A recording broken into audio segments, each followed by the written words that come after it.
सी गरम दिन हो वर्षा दिन हो बा ठंडा दिन हो चटपटा रेसिपी समस्त को भल लगे।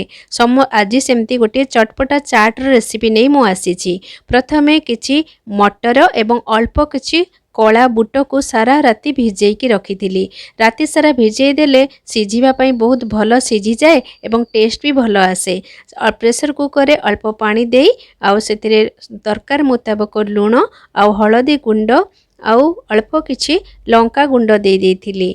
आउ सेतिरे दीटा मीडियम साइज रो आलू काटिकी ताकू सिझेई देली। तापरे मु नहीं जाइछि एठी हमर पापड़ी तयारी करिया पई जेहेतु मु मटर चाट पापड़ी मसला करछि तो पापड़ी तयारी करिया पई एठी 2 कप मैदा नहीं जाइछि। ताकू प्रथमे आमे चलै दबा। चलै देले एगुडक सुखिला जिंस चलै देले एटा बहुत भल फुले एवं लम्स भी रही न थाए। तेणु चलैबा निहाती आवश्यक। प्रथमे मैदा टिकु नेबे एवं चलै देबे। तापरे 1/4 सुजी नहीं जाइछि। सुजी नेले पापड़ीटी बहुत क्रिस्पी रहिबो खाइबा पई बहुत भल लागिबो। आ कुडमुडिया न हेले पापड़ी चाट कोन खाइबा पई भल लागे सेतरे किछि कला जीरा दे देछि। आ दरकार मुताबक दे देछि लूण। तो आपण आवश्यक जेतिकी मैदा नेबे सही हिसाब रे आपण जो इंग्रेडिएंट्स गुडाक देबे। तेणु से हिसाब रे आपण परिमाण गुड़िक निश्चय फॉलो करंतु। तापरे रिफाइन तेल देई मयन देकी आमे ताकू दळिबा। अल्प अल्प दबा एकाथरे बेसी तेल देबेनी। अल्प अल्प देकी ताकू एमती गोळेइबे। आपण जदि स्टेप गुड़िक ठीक भाव में फॉलो करेंगे आपणकर पापड़ी गुड़िक बहुत क्रिस्पी रहिबो आ बहुत दिन पर्यंत मध्य स्टोर होइकी रहिबो। आपण परे मध्य इच्छा कले कोनोसी स्नैक्स हिसाब रे याको व्यवहार करि परिबे। जेमति कि चा साथरे भी खाई परिबे। देखंतु एमती हाथ रे मुठा करिवे तले मुठा हे जाउतिले तले जानिबे जे परफेक्ट एटा तयारी हे जाईची। तापरे आमे सेथिरे अल्प अल्प पानी देकी टाइट करी एहाकू दळिबा। मन रखंतु एहार दळाटी टाइट हबो। आपण एहाकू बेसी नरम करिबेनी। नरम कले ताले पापड़ीटी आपणकर आदौ भी भल हबनी। सॉफ्ट हवा दरकार एवं टाइट हवा दरकार। सेति पई आपण एहाकू एमदी पॉकेट परिका आपण मार्क करंतु चारिकणिया कर देई तापर पॉकेट परिका करिकी आमे दळिले एमदी 3-4 थर जदि आपण दळि देबे ताले आपणकर दळाटी एकदम परफेक्ट हबो। देखंतु दळाटी केते स्मूथ हेची सॉफ्ट हेची एवं टाइट मध्य हेची। आमे एहाकू गोटे मोटा मु एमती चनाचूर पैकेट नेची। मोटा जेकोसी पैकेट नेबे। पैकेट नेकी ता भितरे भर्ती करी तार मुहटी को बंद करी देकी आधा घंटा पई याकू रेस्ट रे रखी देबे। मन रखंतु मोटा पैकेट ही नेबे। पतला पैकेट आदौ भी नेबेनी। तापरे आमे जो सिझेइकी रखिथिलु मटर आउ आलू सिझी सारिछि। वर्तमान ताकू आमे आलू गुड़िक डंकी साहाय्य छोट छोट खंड माने दाबी दबा। दाबी देकी टिके मिसई दबा। आपण एकदम दाबीबेनी। अल्प छोट छोट खंड जेमि रहिबा दरकार। एकदम पूरा मिसेइबे नाही। सेति प्रति निश्चय ध्यान देबे। मटरटी ठीक सिझिथिबा दरकार। बेसी सिझी गले नरम हे गले भल लागिबनी। एपटे कड़ाई रे तेल बसैकी मु तेल रिफाइन तेल नेछि। आपण चाहिले जे कोनसी तेल नै परिबे। टिके जीरा दे देछि आ टिके सोरिष दे देछि आउ 5टा पूरा कंचा लंका काटिकी रखिथिली दे देछि। चाट जेहेतु तो चटपटा नहले आदम भी भल लागिबनी। आ से छिटको थिला तो टिके घोड़े देइछि।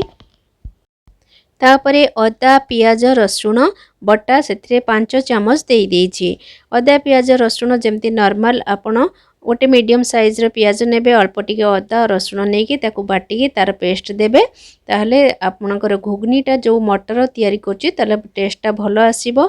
आ आपण जदि पारिबे एथिरे पियाजटी को बाटी देबे आउ अदा और रसुण छेचाटा देबे ताले तार फ्लेवरटा आहुरी बेसी भल आसीबो।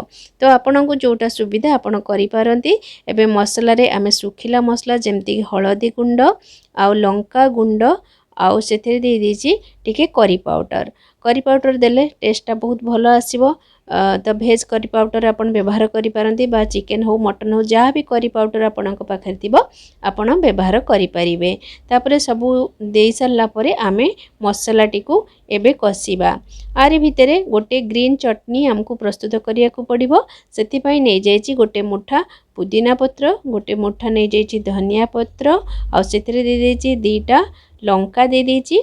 आ दरकार मुताबक आमे सेतिरे लूण देकी ताकू पेस्ट कर दबा। ବର୍ତ୍ତମାନ ଆମର ଗ୍ରୀନ୍ ଚଟନି ପ୍ରସ୍ତୁତ ହୋଇଯାଇଛି କିନ୍ତୁ ସେଥିରେ ମେନ୍ ଜିନିଷ ପଡ଼ିନି, ଖଟା ପଡ଼ିନି, ତେଣୁ ଲେମ୍ବୁ ରସ ମୁଁ ଏଇଠି ଦେଇଦେଇଛି। ଆପଣ ଚାହିଁଲେ ତେନ୍ତୁଲି ମଧ୍ୟ ମିଶାଇ ପାରିବେ। ଏପଟେ ଦେଖନ୍ତୁ ମସଲାଟା ପ୍ରାୟ ହେଇ ଆସିଲାଣି।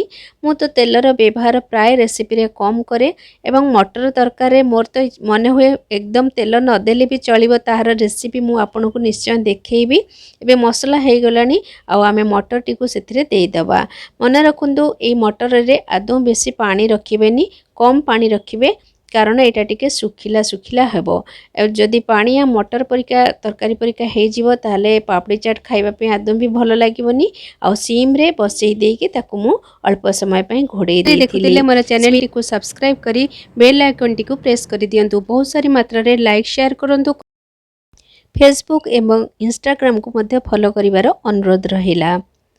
ବର୍ତ୍ତମାନ ଆମେ ଯେଉଁ ଦଳିକି ରଖିଥିଲୁ ମଇଦାର ଦଳା ତାକୁ କାଢ଼ିବା ଏବଂ ଆଉ ଅଳ୍ପ ଟିକେ 1 ମିନିଟ୍ ପାଇଁ ଦଳିଦେବା।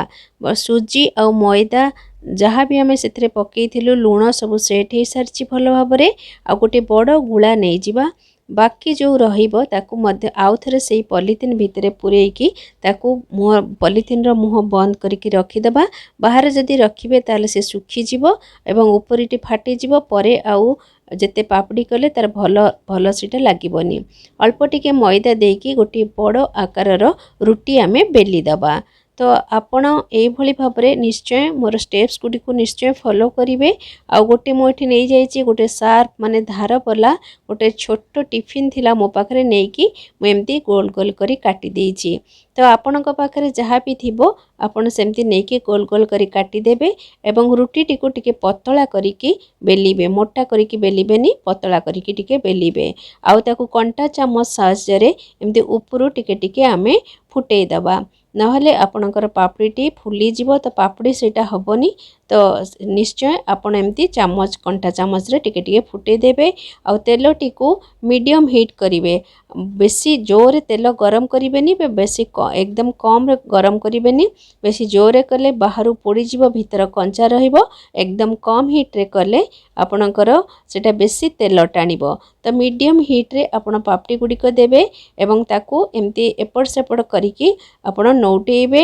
ମିଡ଼ିୟମରୁ ଲୋ କରି ଆପଣଙ୍କୁ ପାପଡ଼ି ଗୁଡ଼ିକ ଭାଜିବା ପାଇଁ ପଡ଼ିବ। ହାଇ ଫ୍ଲେମ୍ରେ ଆଦୌ ବି ଭାଜିବେନି। କିଛି ସମୟ ଭାଜି ସାରିଲା ପରେ ଦେଖନ୍ତୁ କେତେ ସୁନ୍ଦର କଲର୍ ଆସିଯାଇଛି। ଏବେ ଦେଖିକି ଆପଣ ଜାଣିପାରୁଥିବେ ପାପଡ଼ିଟି କେତେ ଭଲ ହେଇଥିବ। ମୁଁ ତାକୁ ଏମିତି କରଛୁଲି ସାହାଯ୍ୟରେ ଟିକେ ରଖିଦେଇଛି, ତେଲ ଗୁଡ଼ିକ ନିଗିଡ଼ି ଯାଇଛି। ଏପଟେ ଆଉ ଯେଉଁ ପାପଡ଼ି କରିଥିଲି ତାକୁ ଛାଣିବାକୁ ଲାଗିଲି। ଦେଖନ୍ତୁ ଆପଣ ତେଲ ଗୁଡ଼ିକ ଯଦି କେତେ ସୁନ୍ଦର ଭାବରେ ଫୁଲି ଯାଇଛି ନା। ଆଉ ଭିତରେ କରଛୁଲିଟା ନିଶ୍ଚୟ ରଖିବେ, ତାହେଲେ ଯାଇକି ଆପଣଙ୍କର ପାପଡ଼ିଟି ଲାଗିଯିବନି ଏବଂ ଖାଇବା ପାଇଁ ବହୁତ ଟେଷ୍ଟି ଲାଗିବ। ବର୍ତ୍ତମାନ ମୁଁ ପାପଡ଼ି ଗୁଡ଼ିକ କରିଦେଇଛି। ଆପଣ ଏହାର ଆବାଜରୁ ଦେଖନ୍ତୁ କେତେ କ୍ରଞ୍ଚି ହେଇଛି। ଏମିତି କ୍ରଞ୍ଚି ହେଲେ ସିନା ପାପଡ଼ି ଖାଇବା ପାଇଁ ଭଲ ଲାଗିବ। ଆଉ ଯଦି ନରମ ହେଇଯିବ ତାହେଲେ ପାପଡ଼ି ଚାଟ୍ କେବେ ବି ଭଲ ଲାଗିବନି। ତେଣୁ ଷ୍ଟେପ୍ସ ଗୁଡ଼ିକ ଫଲୋ କରିବାର ଅନୁରୋଧ ରହିଲା। କେତେ ସାରା ପାପଡ଼ି ହେଇଯାଇଛି। ଆଉ ଗୋଟେ ଶୁଖିଲା ମସଲା, ମୁଁ ତାହାକୁ କହିବି ମ୍ୟାଜିକ୍ ମସଲା। ଗୋଟେ ଶୁଖିଲା ଲଙ୍କା, ଜିରା, ଏଠି ନେଇଛି କଳା ଲୁଣ, ଧଳା ଲୁଣ, ପାନମହୁରି, ତାପରେ ନେଇଯାଇଛି ଏଠି ଗୋଟା ଗୋଲମରିଚ ଆଉ ଗୋଟିଏ ଗୋଟା ଧନିଆ। ଆକୁ ନେଇକି ଆମେ ହାଲକା ଭାଜିବା, ବେଶୀ ଭାଜିବେନି। ଟିକେ ବାସ୍ନା ଆସିଲେ ତାକୁ କାଢ଼ି ଦେଇକି ଥଣ୍ଡା ହେଲେ ଏହାକୁ ଗୁଣ୍ଡ କରିକି ରଖିବେ। ଆଉ ଗୁଣ୍ଡ ଯେଉଁ କରିବେ ତାକୁ ସାଙ୍ଗେ ସାଙ୍ଗେ ଗୋଟେ ଡବାରେ ପୂରେଇକି ମୁହଁ ବନ୍ଦ କରିଦେବେ, ନହେଲେ ବାସ୍ନାଟି ଉଡ଼ିଯିବ। ତ ଏହି ମସଲା ଆପଣ ବହୁତ ଚାଟ୍ ସାଙ୍ଗରେ, ସାଲାଡ଼ ସାଙ୍ଗରେ ମଧ୍ୟ ଖାଇପାରିବେ। ଷ୍ଟୋର କରିକି ରଖିଦେବେ। ଗୋଟେ ବଡ଼ ପାପଡ଼ି କରିଦେଇଥିଲି, ତ ସକାଳେ ସେଇଟା ଚା ସାଙ୍ଗରେ ଖିଆ ହେବ। ବର୍ତ୍ତମାନ ଦେଖନ୍ତୁ ଆମେ ପାପଡ଼ି ଚାଟ୍ କରିବା ପାଇଁ ଦେଖନ୍ତୁ ଘୁଗନିଟି କେତେ ପରଫେକ୍ଟ ହେଇଛି। ଆଉ ନେଇଯାଇଛି କଟା ପିଆଜ, କଞ୍ଚା ଲଙ୍କା, ଧନିଆ ପତ୍ର, ସେଉ, ମ୍ୟାଜିକ୍ ମସଲା ତିଆରି କରିଥିଲି ନେଇଯାଇଛି। ଏଠି ନେଇଯାଇଛି ତେନ୍ତୁଲିର ଖଟା ମିଠା ଚଟନି, ଦହି ନେଇଛି, ଦହିରେ ଲୁଣ ପକେଇ ଦେଇଛି। ଆଉ ଆଗରୁ ପ୍ରିପେୟାର କରି ରଖିଥିଲି ଗ୍ରୀନ୍ ଚଟନି ନେଇଯାଇଛି। पापड़ी गुड़िक प्रथमे आम प्लेट्रे गोटाक पर गोटाए सजेबा। मु तो यही भाव में सर्व करे। तो आपण किभली भाव में सर्व करती ना आदौ पापड़ी चाट केबे भी करना डरबार किछि नाही। बहुत सहज एवं घरे समस्त इनग्रेडिएंट्स आपणकर अवेलेबल। तो कहीं संध्या बेले आपण निश्चय तैयारी करंतु। पिला माने खाइबा पे बहुत भल पाइबे। पिला कौन बड़ आपण निजे मध्य खाइबा पे भल पाइबे। यही भली भाव में आपण प्रिपेयर करंतु। पापड़ी देदेली तापर देदेली घुगनी तापर देदेली दही। दही रे किंतु लुण मिसैया पे आदौ भी भूलिबेनी। चाहिए लंका गुंड भी मिसई पारंती। तापर देदेली ग्रीन चटनी तापर देदेली जो तेंतुलीर खट्टा मिठा चटनी देदेली। पियाज कंचा लंका जहाँ थिला सबू मु इंग्रेडिएंट्स गुड़ाक सबू दे देइची। तो आपण एभली भाव में सजेकी देबे ताले आपण को एकदम बाजार परिका खाइबा पे भल लागिबो। कटक रे जे पापड़ी चाट खाइतिबो ना ता टेस्ट आपण मोर ए चाट रो निश्चय पाई परिबे। आपण एभली भाव में सजई देबे आउ एई मसलाटा निश्चय तैयारी करिवे। एई मसलाटा पापड़ी चाटर स्वादटा को बहुत परिमाण रे बढ़ाई दी थाए। स्वाद एवं बास्ना एई जो पाउडर मसला रु ही आसी थाए। तो ये मसलाटी को तैयारी करिया पई आदौ भी भूलिबे नाही। लास्ट रे छणा सेव देदबा। आपण चाहिए पतला सेवर व्यवहार मध्य करि पारंती।